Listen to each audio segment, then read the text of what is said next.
Njalo uma iOrlando Pirates neKaizer Chiefs tifolana eTulu, tinfo tonke timansi kuleli. Lamaqembu lamabili atawupholana eTulu kumdlalo weCarling Black Label Cup ngasekupheleni kwasebusika. Lo mdlalo utawube wenvulela isizini lensha. Mbasata lomusha ke walomcuzelwano sihlabani saphambili saseCameroon Samuel Eto'o.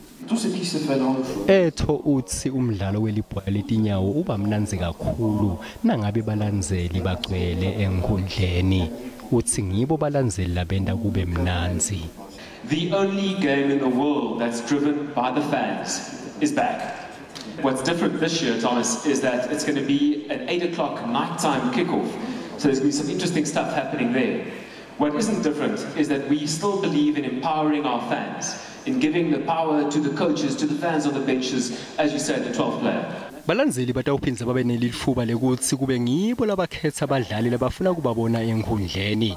Baqeqeshi balamaqembu lamabili, Gavin Hunt weKaizer Chiefs na Joseph Timbawa weOrlando Pirates bathi nabo sebawulindzele ngemehlo labovu lomdlalo. Kanjalo ke nebadlali balamaqembu. Yeah, exciting concept. Looking forward to it.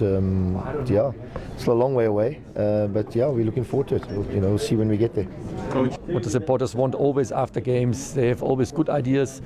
I wrote a lot of information after games, especially you lost the game. They buy this player, then they have a chance. They can vote the players what they want, and we have a coach. He get also experience as a supporter. It's the connect to the other supporters, and he get a feeling what's happened directly on the bench. Lo mdlalo utawube usenkundleni iFNB mhla tingemashumi kuKholwane. Lo ke ngu-31st July ngelwasemtini.